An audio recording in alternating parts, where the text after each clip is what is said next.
wasn't in the second quarter, but in the second half, we did a better job. What changed, Coach? I don't have any idea. They just took care of the ball better. We weren't as careless.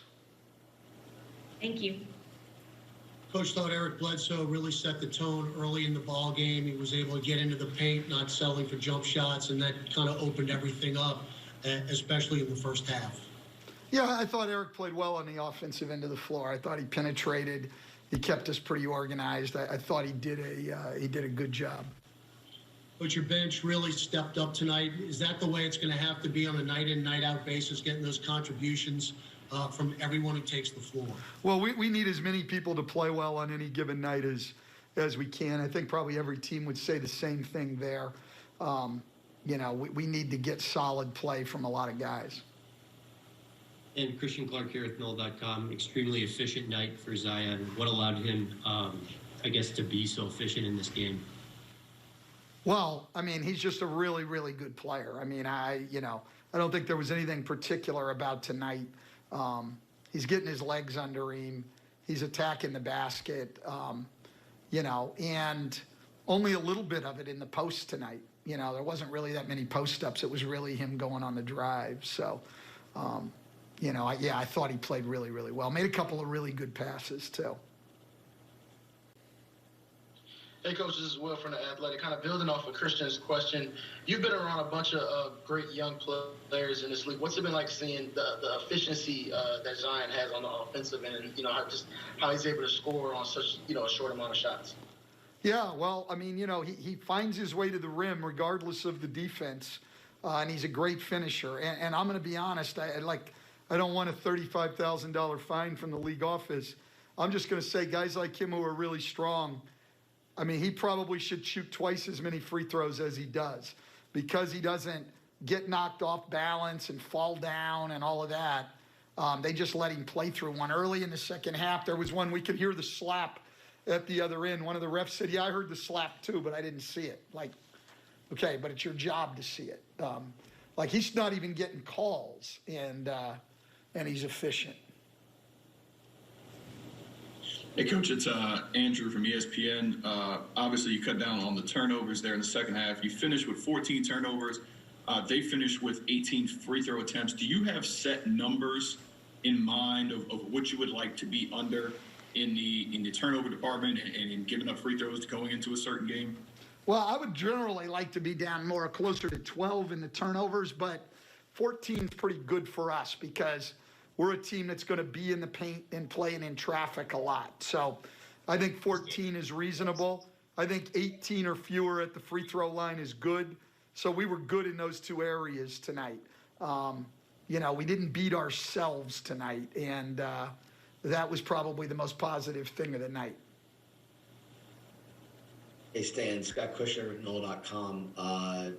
Just wondering what your thoughts were seeing Steven Adams close out the game the way he did at the free throw line. I mean, that seemed like that was kind of a pretty important thing for him to be able to knock those down. And then just the way he performed late seemed to really lift y'all toward the end. I mean, Steven's smart, tough.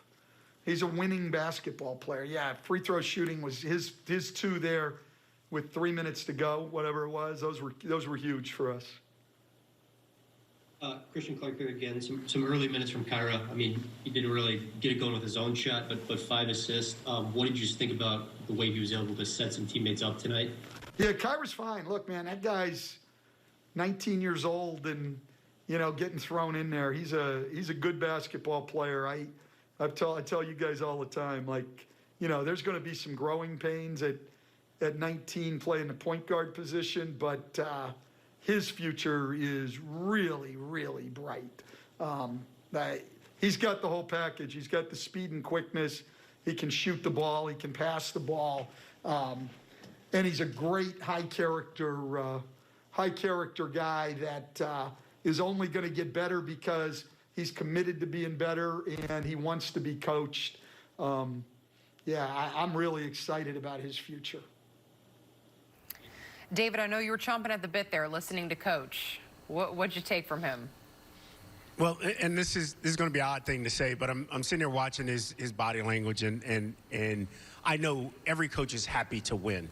but it's also how you win. And he's a defensive-minded coach. And 123, and the way they let this team come back, and some of the defensive breakdowns, he doesn't want to answer these questions because all he can think about is the defensive breakdowns. He's a defensive coach, and I just think it's funny. Like, you haven't won a game in 5-game losing streak. January 2nd, 15 days we've been counting here on Pelicans Live. But no, you're right. I was like, wow, like we did, like that's it. But that's such a coach. I mean, you've said that. I mean, yes. the losses, the mistakes sting more than the wins, yes, and the victories are to be celebrated. I don't know. We're going to celebrate on the show. Also, quickly before we go to break, I think Steven and Zion should be shooting at least double the free throws that they do, because it's not their fault. It's not their fault. They're big and strong enough to not fall over, and they're able to take it. But a foul is a foul. Call it both ways. And Zion never stops playing, and Steven never stops playing. They don't flail and throw their arms in the air and make a big scene. They just keep playing until they hear the whistle, and therefore officials don't seem to think they get fouled. Shaq had that same problem. Big guys are hard to officiate because they play through contact. Thank you, Producer Harrison, for letting me hop on that soapbox. You as well, David Wesley. You get to stick around for another bonus segment with me. I believe it's in your contract anyway. Because, listen, this team can overcome. We'd obviously like to see them, lower that at some point in the future, but I'll take it. If they had 14 every game, they'd probably lead the league in the fewest turnovers. That's a great number. You can live with that, and you got to give Jackson Hayes some love, too. 11 points. His activity the last couple of games has been outstanding. He has been at the rim, getting his hands on balls, being in the right place. So that bench is starting to come alive, starting to get a little rhythm. And, again, if they can come in and give the boost like they did in the first half, excellent. Now, it wasn't the same way in the second half, but that energy is what this team needs, and I thought they did a great job coming off the bench.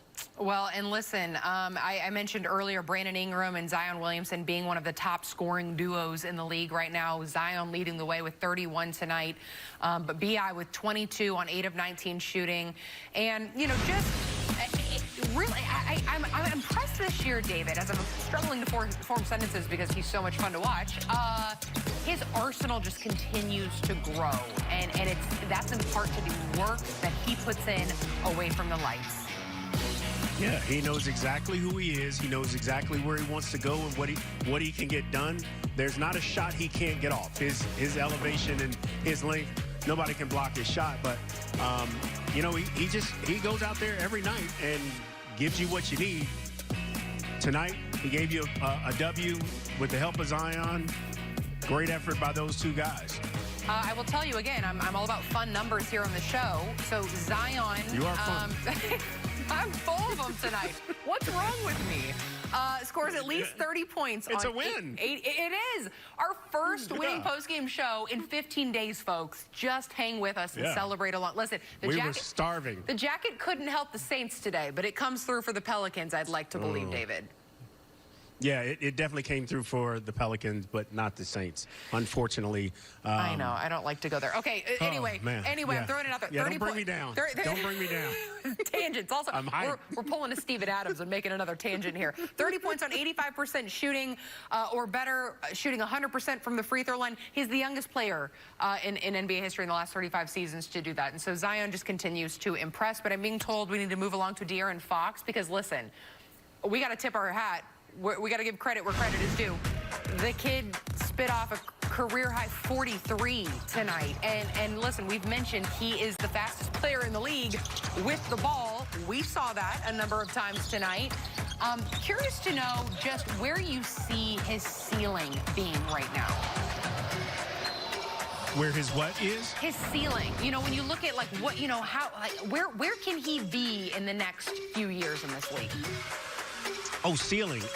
Well, you know what? When he starts getting more consistent with that jump shot, I can't imagine having to try to guard him because his speed in open space is second to none. And the way he attacks, I mean, he just kept coming. He was never out of this game. He thought the whole time that he could get him back by himself, and he almost did.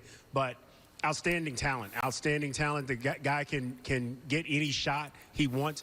Quickness up and down the floor. His best game is in open court transition. and he proved that tonight. 43. Wow, that was special. Back to Zion. Zion 13 of 15 on 31. So that's 86% shooting. That is the highest shooting percentage in a 30-point game in Pels franchise history. I'm here all night, or at least for another segment. Stan Van Gundy, though, is at the mic. Well, we took care of the ball. We were solid against pressure. We got some rebounds down at the end. We didn't foul people down the stretch. We played the last 2.5, 3 minutes pretty professionally. And turnovers popped up in Bitch's some in the second quarter. What happened there? And overall, though, ball control seemed to be better tonight.